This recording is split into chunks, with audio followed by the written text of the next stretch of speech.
Bonjour tout le monde et bienvenue à notre deuxième appel du nouveau club de lecture, le dialogue subtil avec le corps. On a notre invitée spéciale Katharina Valentin qui a beaucoup de casquettes différentes. Elle est merveilleuse, elle fait beaucoup de choses avec les corps. Elle est facilitatrice des classes corps de 3 jours d'Access Consciousness. Elle a aussi sa propre classe qui s'appelle l'art du toucher, qui est géniale. Et elle travaille de manière très rapprochée avec le Dr. Dain Heer et elle a travaillé aussi de très près sur ce livre. Bienvenue, Kat. Merci. Oui, j'allume mon micro pour que les gens puissent m'entendre. Même les corps ont besoin de ça. Pour savoir la vibration du son pour recevoir. Merveilleux. Merci beaucoup d'être là. Évidemment, on a eu notre premier appel hier et on a commencé par la première partie du livre. On est arrivé un peu à la deuxième partie. On peut parler de ça, mais je suis sûre que Sarah, Viv et moi, nous avons des questions pour toi. Est-ce qu'il y a quelque chose que tu aimerais partager pour démarrer? Et qui était là au premier appel? Je me souviens pas. Ah, c'était nous 3. Ah, cool, merveilleux. Donc, je peux partager un peu l'histoire de la naissance de ce livre parce que c'est toujours intéressant maintenant qu'on y plonge. Alors, si vous êtes là sans le livre, je vous recommande vraiment de l'avoir. Il coûte 2 fois rien, vraiment. On peut l'explorer. Quand on a écrit le livre aussi, c'est que les corps n'arrêtaient pas de parler. Donc au début, ce livre s'appelait le manuel du guérisseur ou le manuel du praticien guérisseur.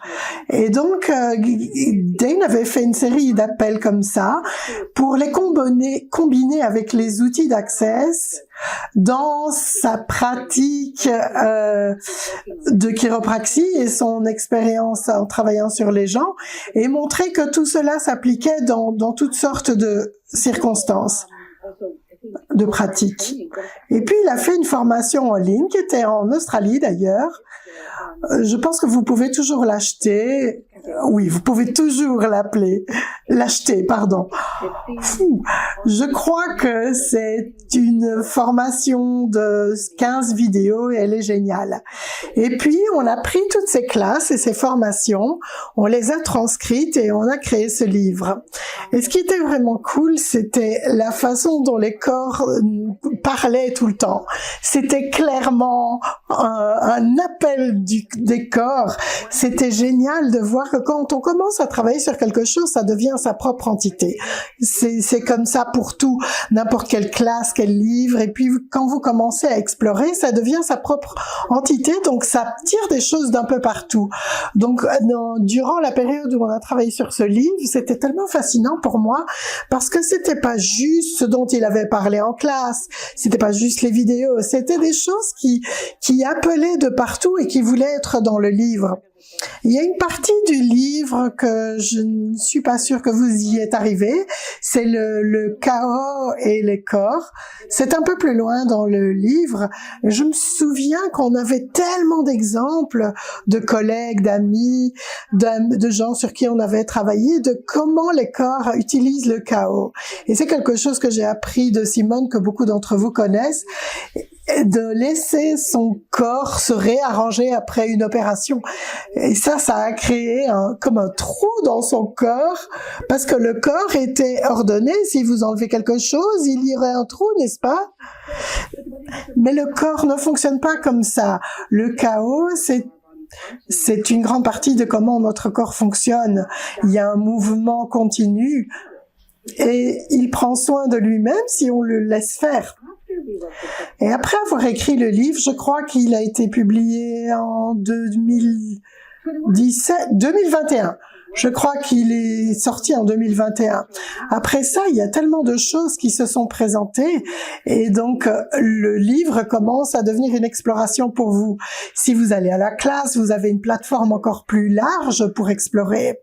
Et c'est comme ça que le dialogue subtil avec les corps a commencé. Et en fait, c'est tellement plus que juste les praticiens. C'est tellement juste que le corps, nous murmurons tous avec les corps et nous sommes tous des praticiens guérisseurs d'une façon ou d'une autre. Donc pour moi, quand j'ai commencé à explorer ça, c'était comment communiquent les corps et j'explore encore ça. Je suis tellement fascinée par nos sens. Je ne savais pas ça, mais on pense qu'on a 5 sens, mais en fait, même quand on regarde autour de soi, non, il y en a 7, non, il y en a fait genre 32, 33. La science explore ces choses et c'est tellement subtil et c'est tellement enchevêtré. Et donc les corps utilisent tout ça pour communiquer.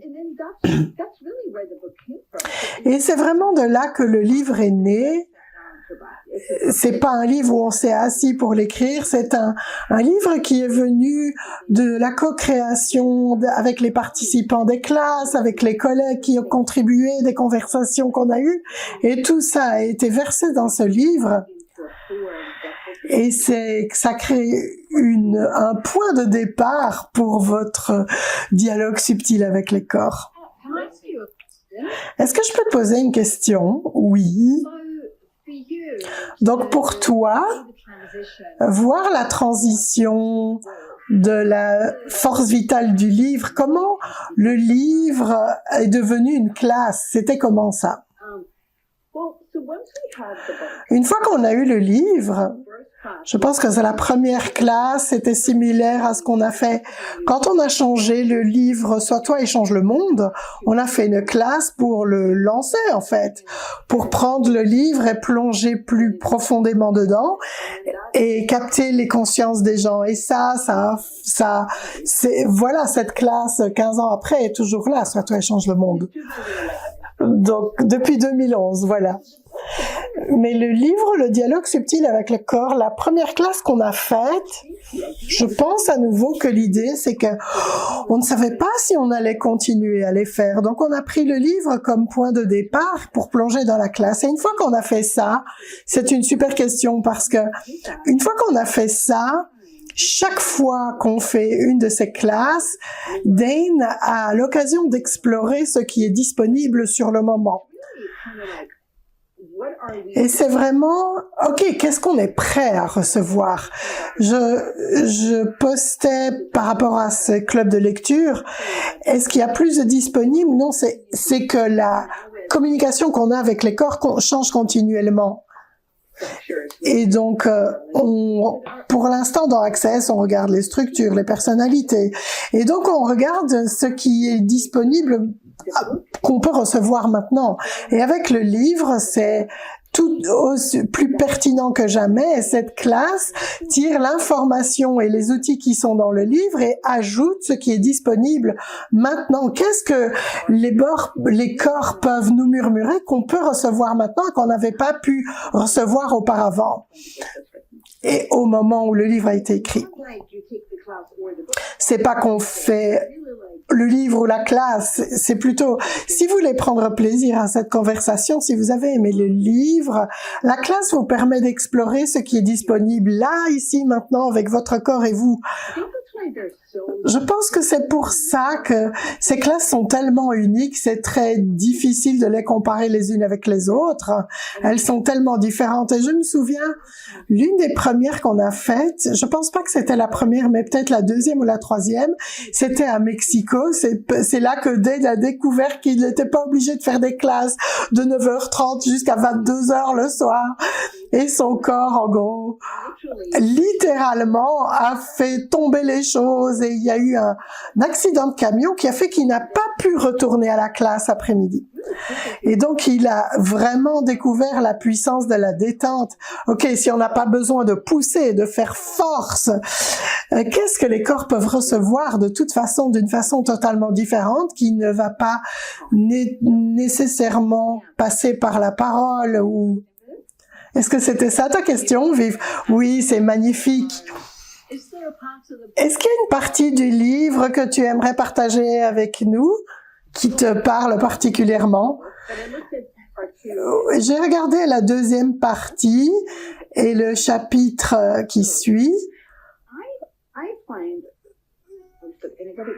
Donc, je suis super excitée par tellement de parties. Donc, je vais...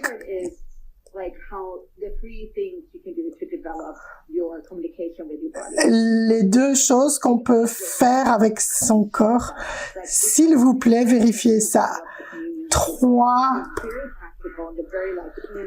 choses pour développer la communication, entrer en communion avec son corps. Mais ce que je voulais faire, c'est... Est-ce que tu peux nous donner le numéro de la page? Not the page, the title. Donc dans l'anglais, c'est la... Et si vous cherchez dans les autres versions, ce sera probablement pas la même page. Ça s'appelle, si vous regardez, c'est au milieu du chapitre 3. Donc si vous allez...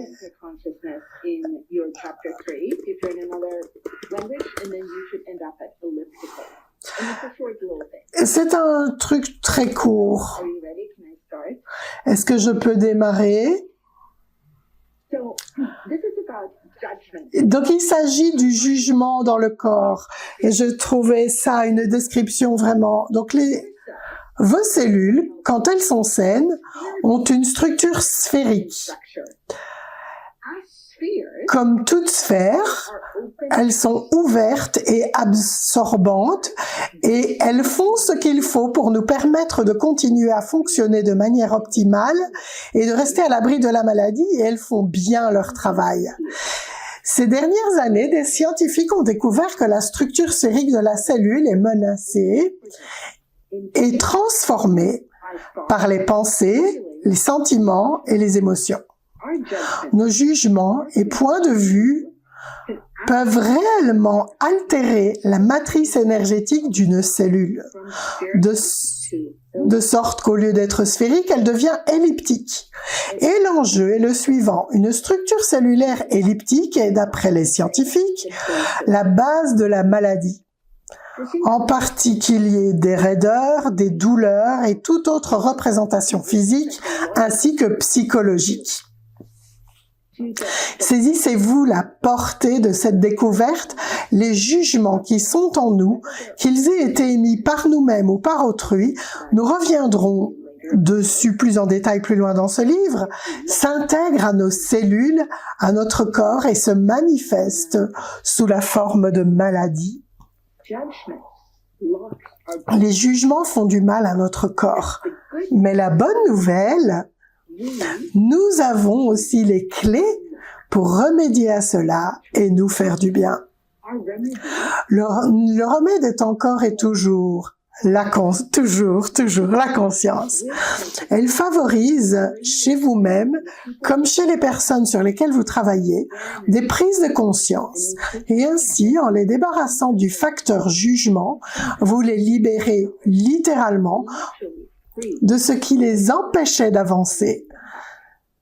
Que ce soit des douleurs aux épaules, dans le dos, de la fatigue, la léthargie, la dépression ou autre, la liste est sans fin. Quand on est conscient, des changements dynamiques se produisent. Quand on choisit d'être conscient, non seulement on change sa propre vie, mais en plus, on propose cette option aux autres personnes sur lesquelles on travaille. Et je dirais, et votre corps. Vous pouvez l'offrir à votre corps aussi. Et quand on associe la conscience à la formule de déblayage, notre aptitude à donner aux gens les moyens de dissoudre toute l'inconscience et l'anticonscience qu'ils ont enfermées dans leurs cellules, leur corps et leur vie est illimitée. Et j'adore cette partie. Et plus loin dans le livre, il approfondit, parce que quand on commence à parler du chaos et de l'ordre, et comment l'ordre est en fait la façon dont les maladies sont créées, et le chaos, c'est comment on devient en bonne santé.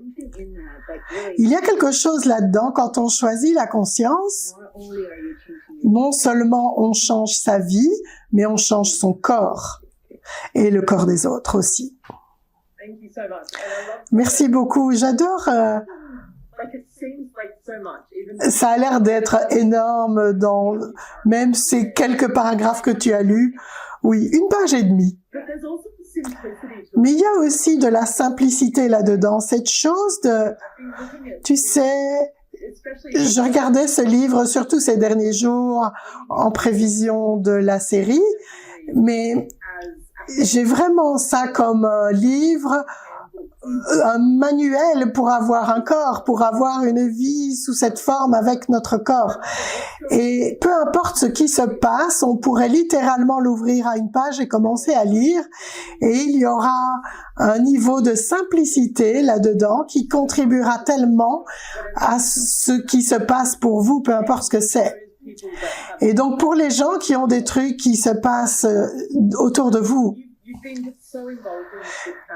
Kat, tu as été tellement impliquée dans ce livre et j'aimerais entendre, est-ce qu'il y a quelque chose auquel tu penses puisque c'est un manuel pour toi et ton corps? Est-ce qu'il y a quelque chose que tu te rappelles qui était vraiment très cool pour toi ou quelqu'un d'autre où tu as vu vraiment un énorme changement? C'est difficile de dire si c'est le livre ou la classe ou Access en général. Tout ça est très indéfini. Mais pour moi, ma relation à mon corps a changé complètement avec Access. J'ai une relation totalement différente, ou pour mieux dire, je n'en avais pas avant. Je pensais en avoir une.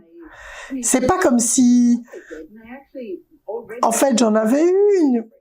Et j'étais très intéressée par le toucher déjà, mais j'avais eu très peu de conversations avec mon corps. J'étais convaincue, et c'est l'une des choses que j'ai vraiment apprises dans ce livre, j'étais convaincue que je suis meilleure, que mon corps était comme un enfant.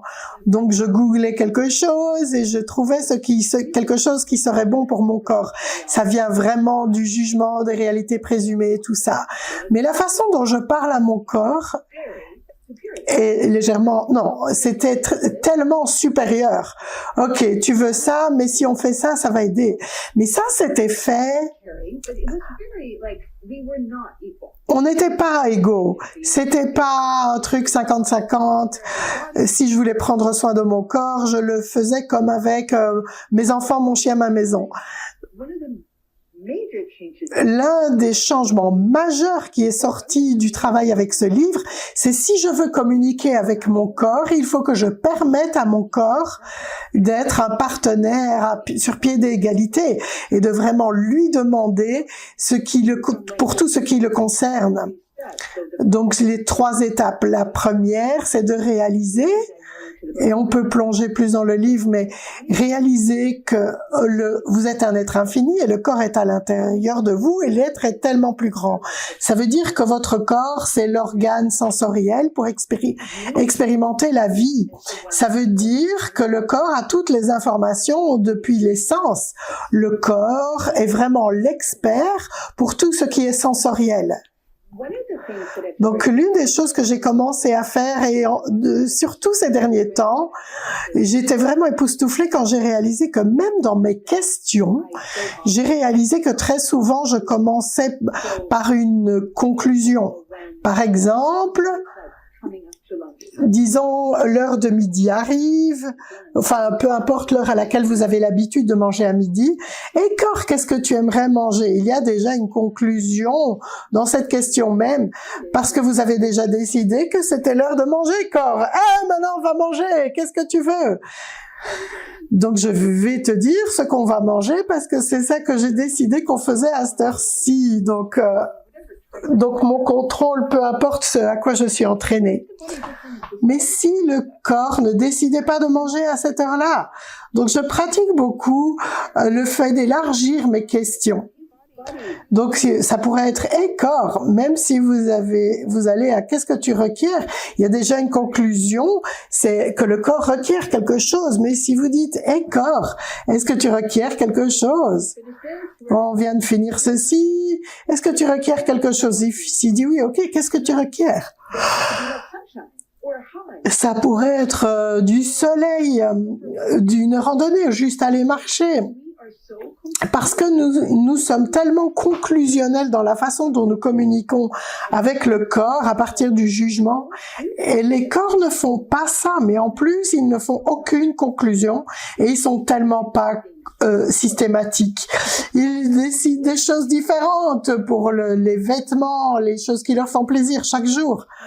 C'est l'une des clés au dialogue, du dialogue subtil avec les corps. C'est pas dire, OK, je vais à là pour murmurer à mon corps, pour apprendre comment fonctionne mon corps. Ah, ça c'est comme ça que mon corps fonctionne, ça c'est ce qu'il aime manger, parce que les corps changent tout le temps si vous les laissez être.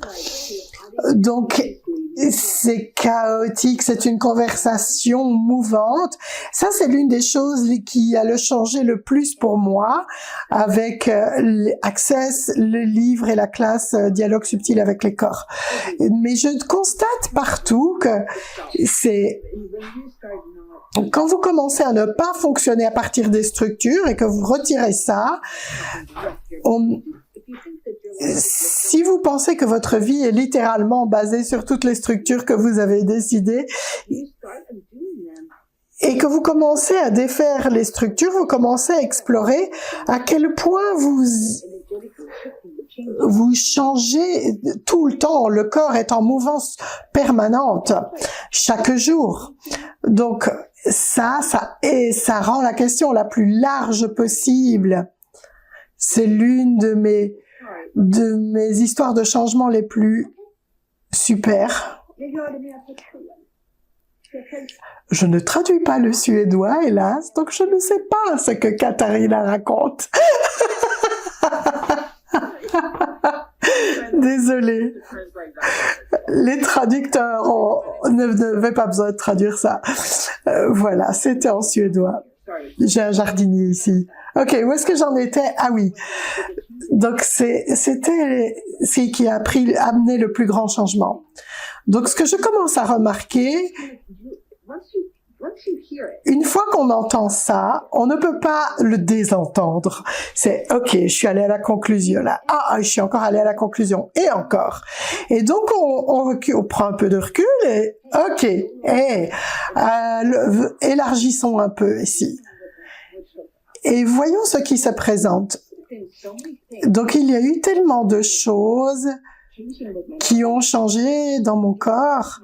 Si je me regarde, mon apparence, et je parle pas spécialement de l'âge ou de la taille, non, c'est la façon dont je me présente avec mon corps dans le monde. Je me trouve personnellement de plus en plus belle, pas par à partir d'un jugement, mais maintenant on est ensemble. Nous explorons ensemble. Et ça vient vraiment de ce mouvement continu.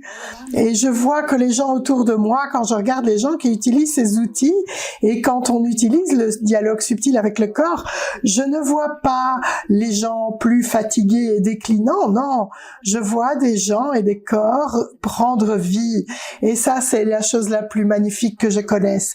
Et cela vient pour moi de commencer à avoir une communion, une communication, un murmure avec le corps. Et vous mouvez chaotiquement dans le monde. Ouais, j'adore comment tu as élargi cette histoire de questions, parce qu'on a commencé à parler de ça hier. Et c'est l'art de poser une vraie question. C'est tout un truc en soi, surtout quand il s'agit des corps aussi et tout ce que vous essayez tout ce avec quoi vous essayez de communiquer à partir de cet espace, de vraiment entendre les murmures qui vont mener aux possibilités avec tout. Donc je voulais juste poser une question rapide, même si on arrive un peu à la fin là.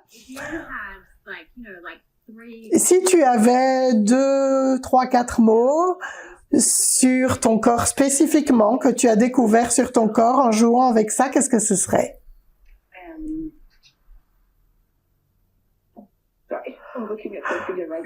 Désolée, je regarde un truc dans le jardin. 2, 3, 4 mots sur quelque chose. que tu as découvert sur ton corps et tu n'avais aucune idée de ça avant. Ah oui, avant d'avoir une conversation avec ton corps, vraiment. Je dirais la liberté. La liberté de tout ce qui est coulé dans le béton. La liberté de créer et d'être. Et une énorme quantité d'attention bienveillante. Et ouais, j'ai mon corps, moi et mon corps, c'est toi et moi, on peut faire tout ce qu'on veut. Et le corps est vraiment la seule entité qui est là depuis votre conception jusqu'à votre mort. Et créer cette communion, cette communication avec le corps, vous n'êtes plus jamais seul. Vous êtes avec vous-même tout le temps. Et je sais que ça peut paraître un peu farfelu, mais il y a un sentiment énorme d'avoir quelqu'un avec moi tout le temps, mais mon corps me soutient tout le temps. Le corps, c'est moi c'est mon corps, et donc il est toujours là. Si je veux communiquer avec mon corps, il sera toujours là. Donc c'est quelque chose de tellement nourricier, de tellement bienveillant et de tellement relaxant. En fait, c'est plus de mots que ce que tu avais demandé. J'espère que ça fonctionne. Non, j'adore ça. J'adore aussi que tu aies parlé, juste quand tu as dit, tu sais, mon corps devient plus beau. J'ai pu voir tellement de gens à l'écran. Ah, à quel point c'est une contribution pour nous de t'entendre, je dirais en tant que femme, mais aussi en tant qu'homme, de reconnaître et de permettre à ça de grandir simplement en l'admettant. Ouais, je suis de plus en plus belle. Et on voit tellement de gens qui brillent, qui ont 40, 50 ans, 60 ans et qui ont l'air plus jeunes qu'il y a 10 ans. Et c'est l'un des sous-produits, des effets secondaires de ceci, c'est de devenir encore plus beau. Comment ça devient encore mieux que ça? J'aime bien que tu reconnaisses ça parce que ça ne vient pas du jugement. Ça ne vient pas, ouais, c'était pas une cible de devenir plus belle. Non, ça vient de l'absence de jugement et de juste se présenter dans le monde à partir de cet espace où il n'y a pas besoin d'être plus beau que quelqu'un d'autre, il n'y a pas besoin de suivre les structures de ce qui est là. C'est vraiment briller, c'est prendre vie. Les gens qui prennent vie, c'est l'une des choses les plus belles qui existent. Vraiment, des gens qui vivent vraiment, qui sont vraiment vivants. Bien, quelle invitation! Et je suis tellement reconnaissante que tout ça soit né de cette aventure que tu as entamée avec ton corps. Et ce livre a été une contribution comme les classes que Dane facilite et toutes les classes d'accès en général. Et vraiment, à quel point la conscience est cette chose totalement holistique où tout, absolument tout est inclus et absolument rien n'est jugé. Merci beaucoup, Kat. Merci pour cette conversation, juste l'espace que tu as avec les corps. C'est une telle invitation. Alors, avant de clôturer, est-ce qu'il y a autre chose que tu voudrais nous laisser avant de dire au revoir? Je dirais explorer parce que c'est comme si on n'explorait qu'un ongle de ce qui est possible. Et puis, je suis pas juste Katharina, mais si j'étais un chat, oui, parce que j'aime beaucoup ça. Mais si vous trouvez une zone de votre corps que vous pouvez explorer, de vraiment quelque chose de difficile physiquement, il y a tellement de zones que vous pouvez explorer, apprendre quelque chose de nouveau sur votre corps. Je sais pas, décorer votre corps, peu importe ce que c'est. Il y a tellement de choses avec les corps qu'on n'explore pas. On a le plus grand camarade de jeu possible, le plus formidable possible. Donc vous avez votre corps. Si vous êtes disposé à ça, vous avez un meilleur ami et un super camarade de jeu avec qui explorer. Donc peu importe à quoi ça ressemble pour vous, c'est peut-être votre point de départ. Hey, avec quoi est-ce qu'on pourrait jouer aujourd'hui? Et pour tous ceux qui écoutent et qui écouteront plus tard, Katharina voyage dans le monde entier, facilite des classes. J'ai eu le plaisir de faire l'une de ces classes, l'art du toucher. C'était au-delà de tout ce que j'aurais pu imaginer. Donc si vous savez, si vous êtes aussi enthousiaste que moi en écoutant Kat, allez voir où sont ces classes, les classes corps de 3 jours, l'art du toucher, et elle facilite tant d'autres classes d'Access. Merci, merci beaucoup. Oui, je veux bien que n'importe quel corps vienne avec leur être aussi. C'est une super invitation. Je veux venir à une autre classe, moi. Merci beaucoup. Autre chose, mesdames? Je voulais dire que mon corps est tout vivant de cette conversation. Il y a plus de beauté disponible, il y a aussi beaucoup plus de vivance disponible. Donc merci d'avoir ouvert cette porte aussi. Et c'est contagieux. C'est ce que je remarque parce que les corps parlent au corps tout le temps. Donc il y en a un qui a une vibration très vivante, les autres corps font « Oh, je veux ça aussi ». C'est pour ça que ces classes sont tellement géniales, ou n'importe quelle classe, Access ou classe corps, parce que les corps apprennent les uns des autres autant qu'ils apprennent du facilitateur ou de l'être. Donc n'essayez pas ça, ou demandez à votre corps ce qu'il voudrait. Oh, c'est génial. Merci beaucoup, Kat, et merci à tout le monde de nous avoir rejoints pour cette exploration dans le livre Dialogue subtil avec le corps. Et donc, on se retrouve dans moins de 12 heures avec notre prochain invité, le docteur Anthony Matisse. Donc, j'espère que vous pourrez nous rejoindre à ce moment-là. Mais de notre part à tous, Kat, merci beaucoup pour cette exploration des corps. Merci à tout le monde. Je vais aider mon jardinier. Au revoir tout le monde.